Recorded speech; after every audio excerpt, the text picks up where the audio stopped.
இஸ்ரேலினுடைய வார் கமிட்டி இந்த இஸ்ரேலினுடைய வார் கமிட்டி என்ன முடிவெடுக்க போகிறாங்க அப்படிங்கிறது தான் உலக நாடுகள் எதிர்பார்த்து காத்துட்டு இருந்தாங்க. நேற்று வரையிலும் வந்த செய்தியெல்லாம் நம்ம பார்த்தோம்னா இஸ்ரேல் ஒரே நைட்டில் அடிச்சிருவாங்க அப்படிலாம் சொன்னாங்க. பட் இஸ்ரேலினுடைய சார்பாக நெத்தன்யாகு அவர்கள் எந்த ஒரு ஃபாரின் தலைவர்களுடைய காலையும் எடுத்து பேசலை. அப்படி பேசினா அவங்களுடைய அந்த முடிவு தவறாகி விடுமோ அப்படிங்கிற மாதிரியான ஒரு எண்ணம் வந்துடலாம், ஒருவேளை கட்டுப்பட வேண்டியதாக இருக்கும் அப்படின்னு சொல்கிற பலவிதமான செய்திகள் வெளிவந்தது. ஆனால் இன்னைக்கு இஸ்ரேல் ரொம்ப நாசுக்காக இறங்கி ஹிஸ்புல்லாவினுடைய ஒரு முக்கியமான தலைவரை கொண்டு இருக்காங்க. அதுவும் ட்ரோன் அட்டாக் வழி தான். அந்த ட்ரோன் அட்டாக் ஹிஸ்புல்லாவினுடைய தலைவர் அப்படின்னு சொல்லும்போது துல்லிய தாக்குதல். அப்போ இது இஸ்ரேலினுடைய தொடக்கம் மட்டும்தான். இதே மாதிரி துல்லிய தாக்குதலை மட்டும்தான் இஸ்ரேல் செய்ய போகுது அப்படின்னு சொல்கிற ஒரு பதிவு தான் இன்னைக்கு அமெரிக்க ஊடகங்களால் சொல்லப்பட்டு வருகிறது. அது எப்படி துல்லிய தாக்குதல்? இஸ்ரேலினுடைய பிளான் என்னவா இருக்கும்? ஈரானை அடித்தாங்கன்னா ஈரான் திரும்பி அடிப்பாங்க அப்படிங்கிறது தெரியும். ஆனால் இஸ்ரேல் ஈரானை நேரடியாக அடிப்பாங்களா இல்லை ஈரானுடைய ப்ராக்ஸி அடிக்க போகிறாங்களா அப்படிங்கிறது எல்லாமே கொஞ்சம் கொஞ்சம் வந்திருக்கு. ஒரு செய்தியாக மட்டும்தான் வந்திருக்கு. பெரிய அளவில் அப்டேட் எதுவும் இல்லை. ஆனால் இந்த வாரத்துக்குள்ளேயே ஏதோ ஒரு சம்பவம் நடக்கிறதுக்கான எல்லா ஆயத்த நடவடிக்கையிலும் தான் இரண்டு நாடுகளும் ஈடுபட்டு இருக்காங்க. அது கூடவே ஹிஸ்புல்லாவும் அவங்களுடைய அமைப்பில் என்னெல்லாம் செய்ய முடியுமோ அதெல்லாம் செஞ்சுருக்காங்க. இன்னைக்கு அயன் டோமையும் கொஞ்சம் சோதிச்சு பார்த்துருக்காங்க. அது என்ன அப்படிங்கிறது தான் இந்த ஒரு பதிவில் பார்க்க போகிறோம். அன்பு தமிழஞ்சங்களுக்கு தமிழ் பொக்கிஷத்தின் வணக்கங்கள்.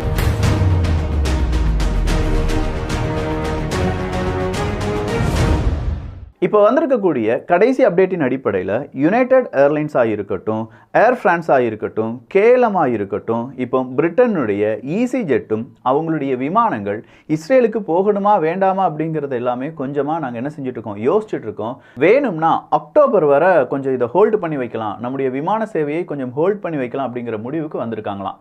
இது இஸ்ரேலினுடைய அந்த வான்பரப்புக்கு மட்டும் கிடையாதுங்க, ஈரானுடைய வான்பரப்பிலும் இதே மாதிரியான சிக்கல் தான். ஈரானை நம்பி விமானத்தை அனுப்பலாமா வேண்டாமா அப்படிங்கிறது எல்லாமே பெரிய ஒரு டிஸ்கஷனாக ஓடிட்டுருக்கு. இஸ்ரேலினுடைய ரெஸ்பான்ஸை பொறுத்த வரைக்கும் அமெரிக்காவினுடைய செய்தி ஊடகங்கள் எப்படி தெரியுமா செய்தியை வெளியிட்டிருக்கிறார்கள்? நேரடியாக ஈரானை அடிக்கிறதுக்கு இஸ்ரேல் தயக்கம் காண்பிக்கிறாங்க. ஆனால் அதே நேரத்தில் ஈரானுடைய வெளியில் இருக்கக்கூடிய தலைவர்கள், ப்ராக்ஸியாக இருக்கிறவங்க, ப்ராக்ஸினுடைய தலைவர்கள், இவங்க எல்லாத்தையுமே இஸ்ரேல் அடிப்பதற்கான வாய்ப்புகள் தான் அதிகமாக இருக்குது அப்படின்னு சொல்லப்படுது.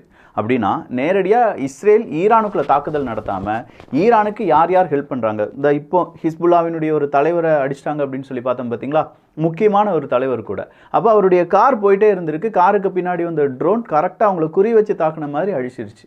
அப்போ இஸ்ரேல் சொன்ன மாதிரி அவங்களுடைய பிளானிங் எல்லாமே ஈரானுக்கு சப்போர்ட் பண்ணக்கூடிய ஹிஸ்புல்லா ஈரானுடைய ப்ராக்ஸிங்கிறது நம்ம எல்லாருக்குமே தெரியும். நார்த்தன் இஸ்ரேல் பக்கமாக ஹிஸ்புல்லாவினுடைய ராக்கெட் இன்னைக்கும் வீசப்பட்டு இருக்கிறது என்பது நம்ம குறிப்பிடத்தக்கது தான். அப்படி குறிப்பிட வேண்டியது இன்னொரு விஷயம் இருக்குது, ஹிஸ்புல்லாவினுடைய சக்ஸஸ். அவங்க என்ன தெரியுமா சொன்னாங்க?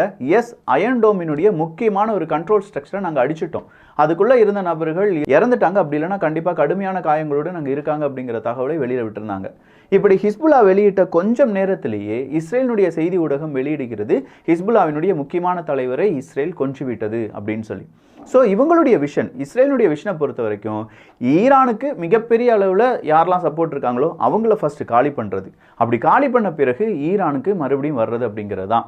ஆனால் ஈரான் என்ன செய்கிறாங்கன்னா, நீ என் நாட்டில் மட்டும் அடிச்சு பாரு, என் நாட்டை நீ அடிச்சுனா உனக்காகலாம் நாங்கள் 12 தினங்கள்லாம் வெயிட் பண்ண மாட்டோம், அடுத்த செகண்டே உங்களுக்கு தேவையான அதிரடியை நாங்கள் காண்பிப்போம் அப்படின்னு சொல்லியிருக்காங்க. ஸோ இந்த 12 நாட்கள் வெயிட் பண்ணுறது, 5 நாட்கள் வெயிட் பண்ணுறது, மறுபடியும் ஒரு 48 மணி நேரம் கொடுப்பது, அதெல்லாம் இந்த சீன்லேயே கிடையாது அப்படிங்கிறது தான் ஈரானுடைய நிலைப்பாடாக இருக்குது. அப்போ ஈரான் அவங்க இதுவரையிலும் பயன்படுத்தாத ஆயுதங்களை நாங்கள் பயன்படுத்த தயாராக இருக்கிறோம் அப்படிங்கிற ஒரு எச்சரிக்கை. என்னப்பா புதுசாக ஏதாவது ஆயுதங்களை வச்சுருக்காங்களா, இல்லாட்டி அணு ஆயுதத்துக்கான ஏதாவது ஒரு அம்சம் அவங்கக்கிட்ட இருக்கா அப்படிங்கிற மாதிரியான கேள்விகளும் இங்கே உருவாகின்றன. சரி, ஒரு கட்டத்துக்கு மேலே இஸ்ரேல் ஈரானை நேரடியாக தாக்கலை அப்படின்னா மறுபடி ஈரான் இஸ்ரேலை இப்போ அடிக்கிறதுக்கான வாய்ப்புகள் இருக்கானா? என்ன தேவையும் கிடையாது. எதுவுமே இல்லாமல் ஈரான் இஸ்ரேலை அடிக்கிறதுக்கான வாய்ப்புகள் இல்லை. மறுபடியும் ஈரான் என்ன சொல்லியிருக்காங்கன்னா, எங்கள் நாட்டுக்குள்ளே நீங்கள் வந்து அடிச்சிங்கன்னா மட்டும்தான் அப்படின்னு தான் சொல்லியிருக்காங்களே தவிர ஈரானுடைய ப்ராக்ஸி அடித்தாலோ ஹிஸ்புல்லாவை அடித்தாலோ நாங்கள் மறுபடியும் கேட்போம் அப்படிங்கிற வார்த்தையும் ஈரான் சொல்லவும் இல்லை. இல்லைப்பா, ஈரான் சொல்லலையே, ஈரானுக்கு தான் நிறைய ப்ராக்ஸிஸ் இருக்காங்களே, ஈரானுக்கு நிறைய நட்பு நாடுகள் இருக்காங்களே அப்படின்னு பார்த்தா இந்த இடத்துல ஈரானுடைய நட்பு நாடுகள் ரஷ்யாவை எடுத்துக்கோங்க, வடகொரியாவை எடுத்துக்கோங்க, சீனாவை எடுத்துக்கோங்க. அப்போ இந்த நட்பு நாடுகளால் ஈரானுக்கு உடனடி உதவிகள் கிடைக்குமா அப்படின்னு பார்த்தா இல்லை, அதுக்கும் ரொம்ப டிலே வரும். பிளாக் மார்க்கெட் வழியாகத்தான் இவங்க என்ன செய்ய முடியும், ஈரானுக்கு தேவையான உதவிகள் செய்ய முடியும். ஏன்னா ஈரானுக்கு எதிராக பொருளாதார தடை அப்படிங்கிறது இருக்குது. ஸோ இங்கே அவங்களுடைய லிமிட் என்ன, உலக அரசியலில் ஈரானுடைய லிமிட் என்ன அப்படிங்கிறது அமெரிக்காவுக்கும் தெரியும், இஸ்ரேலுக்கும் தெரியும். அதனால தான் ஈரானை அடிக்கிறதுக்கோ இல்லாட்டி ஈரானுடைய அடுத்த கட்ட காய் நகரத்திலேயோ உன்னிப்பாக உலக நாடுகள் கவனித்து வருகிறார்கள். இஸ்ரேல் இப்போ அடிக்கிறதா இருந்தா உடனே ஈரான்கிட்ட அமெரிக்காவினுடைய அதிபர் ஃபோன் பண்ணி சொன்னதா ஒரு செய்தி வெளியாகி இருக்கிறது. அது என்ன தெரியுமா, எப்போ இந்த அடிக்கிற மாதிரி அடிப்பாங்க, நீங்கள் வாங்குற மாதிரி வாங்கிக்கோங்க, அவங்களுடைய சாட்டிஸ்ஃபேக்ஷனுக்காக ஈரானில் சில பல குண்டுகள் வந்து விழும், அதை மட்டும் தாங்கிக் கொள்ளுங்கள் அப்படின்னு சொன்ன மாதிரியான ஒரு கருத்து தான். இதோடு நிப்பாட்டி இருந்தாரா அமெரிக்க அதிபர், இல்லை இஸ்ரேல் நீ தான் ஜெயிச்ச அதனால் திரும்பி அடிக்காத அப்படின்னு சொல்லி இஸ்ரேல் டீம் அவர் என்ன செஞ்சார், கொஞ்சமாக பேச்சுவார்த்தையில் ஈடுபட்டார் அப்படிங்கிறத பல ஊடகங்கள் வெளிப்படையாகவே அமெரிக்க அதிபர் மேலே விமர்சனத்தை வைத்திருந்தார்கள். இது இப்படி தான் நடக்கும், இஸ்ரேல் ஈரானுக்கு எதிராக, ஈரான் இஸ்ரேலுக்கு எதிராக என்ன போர் தொடுத்தாலும் அது அமெரிக்காவை பாதிக்கும் அப்படிங்கிறது அமெரிக்காவுக்கும் நல்லா தெரியும். ஈரானுடைய ஆர்ம்டு ஃபோர்ஸ் ஸ்போக்ஸ் பர்சன் என்ன தெரியுமா சொல்லியிருக்காங்க, அமெரிக்கா, யூகே, பிரான்ஸ் அவங்களுடைய சப்போர்ட், இஸ்ரேலுக்கு நீங்கள் கொடுக்குற சப்போர்ட்டை உடனடியாக நிப்பாட்டுங்க. அப்படி நீங்கள் சப்போர்ட் கொடுத்துட்டே இருக்கீங்க, எங்கள் நாட்டு ஆர்மி மேலே உங்களுடைய ஏதாவது ஒரு துரும்பு பட்டால் கூட உங்களுடைய பேசஸ் எதுவுமே இருக்காது, உங்களுடைய ராணுவ பேசஸ் எதுவுமே இருக்காது அப்படிங்கிற ஒரு எச்சரிக்கை ஈரானும் இன்னைக்கு அமெரிக்காவுக்கு எதிராகவும் பிரான்ஸுக்கு எதிராகவும் யூகேக்கு எதிராகவும் கொடுத்துருக்காங்க. Symbolic strike for saving face அப்படிங்கிறது தான் இப்போ இஸ்ரேல் எடுத்து வைத்திருக்கக்கூடிய ஒரு சின்ன தொகுப்பு. இந்த சிம்பாலிக் ஸ்ட்ரைக் அப்படிங்கிறது வேறு எதுவுமே இல்லை, நீ என்னை அடிச்சிட்ட, உலக நாடுகள் என்னை கவனிச்சிட்டாங்க, எனவே நானும் உன்னை திரும்ப அடிக்கிற மாதிரி அடிக்கிறேன், நீ ஒத்துக்கோ எனக்கு அடிபட்டுருச்சு அப்படிங்கிறது. இவ்வளோதான் மேட்டர், நடிச்சுக்கோ, இதுக்கு மேலே இனிமேல் எதுவுமே இல்லைங்கிற மாதிரி நீ நடிச்சுக்கோங்கிறது தான். சரி, அப்போ இந்த இடத்துல இருக்கக்கூடிய பெரும் சிக்கல் என்ன அப்படின்னு பார்த்தீங்கன்னா, எப்படினாலும் இந்த போர் அப்படிங்கிறது இன்னும் ஒரு வாரத்துக்குள்ளே நமக்கு தெரிஞ்சிடும். ஒருவேளை இன்றைக்கே ஸ்டார்ட் ஆனாலும் ஆகலாம், நமக்கு தெரியாது. அதை பற்றியான அதிகமான டீட்டெயில்ஸை யாரும் வெளியிடலை, இஸ்ரேலும் வெளியிடலை. அவங்களுடைய வார் கமிட்டி கிட்டத்தட்ட ஒரு 3 மணி நேரம் எக்ஸ்ட்ராவாக பேசிக்கொண்டார்கள் அப்படிங்கிற தகவலும் வெளியாகி இருக்கிறது. இந்த வார் கமிட்டி அவங்க பேசுறது அப்படிங்கிறது எல்லாமே நெத்தன்யாகு அவர்களை உடனடியாக இஸ்ரேலினுடைய பதவியிலிருந்து தூக்கி எறிய வேண்டும், நெத்தன்யாகு அவர்கள் இதுக்கு மேலே இஸ்ரேலினுடைய பிரைம் மினிஸ்டராக இருந்தார் அப்படின்னா இஸ்ரேல் நாடு அழிந்து விடும் அப்படிங்கிறதையும் யார் சொல்லியிருக்காங்க, இந்த வார் கமிட்டியில் இஸ்ரேலினுடைய பிரைம் மினிஸ்டருக்கு எதிராக இருக்கக்கூடிய தலைவர்களும் சொல்லியிருக்காங்க. நாம் எப்படினாலும் அவங்கள அடிச்சு தான் ஆகணும். இவங்க என்ன சொல்கிறாங்க, ஈரானை அடிக்கணும்னா நம்ம மண்ணுக்குள்ளேயே பல வருடங்களுக்கு பிறகு அவங்க நாட்டிலேருந்தே அடிச்சிட்டாங்க, இப்படியே போச்சுன்னா சரிப்பட்டு வராது, நம்ம திரும்ப ஏதாவது அடி கொடுத்தாதான் அவங்களுக்கும் பயம் வரும் அப்படிலாம் சொல்லி எவ்வளோதான் பார்த்தாலும் ஈரானை பொறுத்த வரைக்கும் ஈரானுடைய ப்ராக்சியை வச்சு அவங்க விளையாடுற விளையாட்டை இஸ்ரேலால் கொஞ்சமாக சமாளிக்க முடியலை. அதனால தான் இஸ்ரேல் என்ன செஞ்சிட்டாங்க, தலைவர்களை அடிக்கலாம், ஏன்னா நேரடி யுத்தத்துக்கு போனாலோ இல்லாட்டி ரொம்ப பெரிய அளவில் அவங்களுடைய படை நகர்த்தலை செய்தாலோ இஸ்ரேல் ஹமாஸ் போரில் ஒரு சுணுக்கம் அப்படிங்கிறது வரலாம். அமெரிக்காவினுடைய அடுத்த கட்ட கோபம் அப்படிங்கிறது இருக்குது. அமெரிக்கா சொல்லிட்டாங்க, இந்த போர் அப்படிங்கிறது இஸ்ரேலுக்கும் ஈரானுக்கும் வந்தது என்றால் இஸ்ரேலுக்கு நாங்கள் சப்போர்ட் கொடுப்பது அப்படிங்கிறது பாதியாக குறைந்து விடும் அப்படிங்கிறதெல்லாம் சொல்லிட்டாங்க. ஸோ லெபனனை பொறுத்த வரைக்கும் இந்த யுத்தத்தில் லெபனன் தெரிந்தோ தெரியாமலே உள்ள நுழைஞ்சிட்டாங்க அப்படின்னு சொல்லலாம்.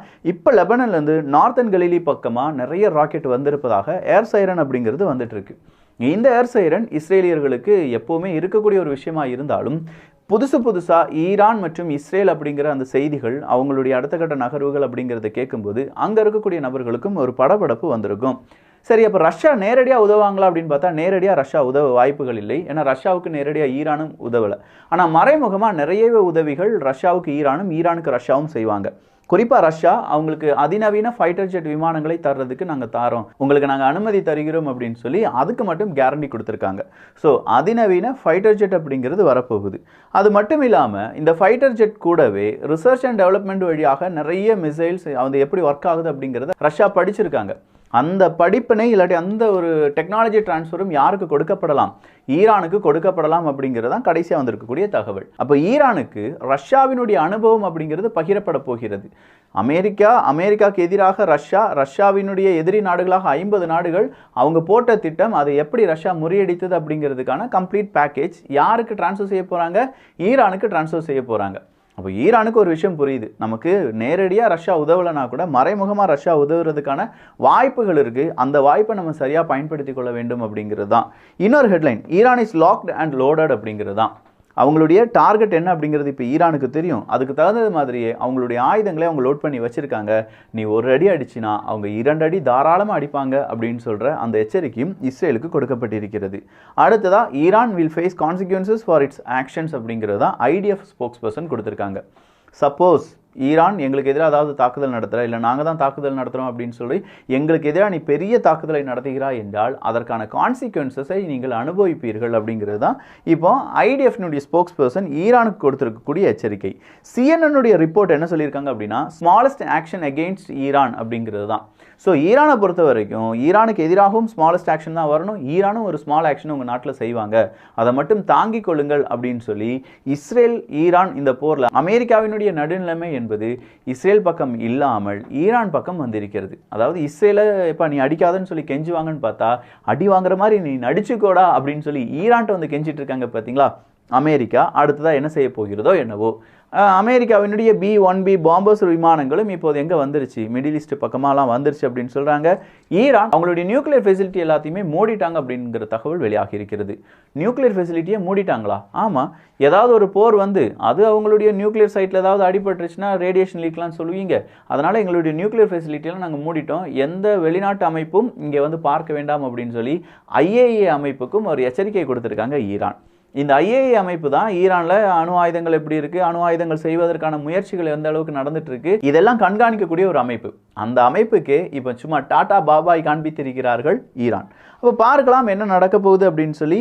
ஹிஸ்புல்லாவினுடைய தலைவர் கொல்லப்பட்டதற்கு இனிமேல் ஹிஸ்புல்லா என்ன செய்வாங்க அப்படிங்கிறது தெரியல. ஐயோ நம்ம ப்ராக்ஸினுடைய ஒரு தலைவரை கொண்டுட்டாங்களே அப்படின்னு சொல்லி ஈரான் அவங்க என்ன செய்ய போகிறாங்க அப்படிங்கிறதும் ஒரு பெரும் கேள்விதான். இந்த கேள்விகளுக்கான பதில் நைட்டு கிடச்சிருச்சுன்னா ஃபயர் அப்டேட், இல்லையா பொறுத்திருங்கள். நல்ல அப்டேட் வரும்போது நிறைய நியூஸஸ்லாம் வரும்போது அது கண்டிப்பாக தமிழ் பட்சம் வியூகம் இல்லாட்டி விதையில் பகிரப்படும். அப்போ இந்த காணொலியில் நாம் ஏன் இன்னும் இந்த போரை பற்றி அதிகமாக பேசலை, ஏன் அதற்கான காரணம் என்ன, இஸ்ரேல் என்ன செஞ்சுட்டு இருக்காங்க, ஈரான் என்ன செஞ்சுட்டு இருக்காங்க, அடுத்தபடியாக என்ன செய்யறதுக்கான வாய்ப்புகள் இருக்குது அப்படிங்கிறத கம்ப்ளீட்டாக பார்த்துருக்கோம். சொல்லப்போனால் இஸ்ரேல் தான் இந்த போரை கொஞ்சமாக நிப்பாட்டி வச்சிருக்காங்க. அந்த போர் விரிவடைவதும் சுருங்குவதும் இஸ்ரேல் ஈரான் கையில் தான் இருக்கு. வேறு எந்த நாடும் இதற்குள்ளே வர முடியாது என்பதும் குறிப்பிடத்தக்கது. அப்ப இந்த ஒரு காணொளி பற்றிய உங்களுடைய கருத்துக்கள் இங்கே வரவேற்கப்படுகின்றன. எல்லோரும் தமிழ் பட்சத்தில் இணைந்திருங்கள். நல்லதை பகிர்ந்து நல்ல சமுதாயத்தை உருவாக்குவோம். நன்றி, வணக்கம்.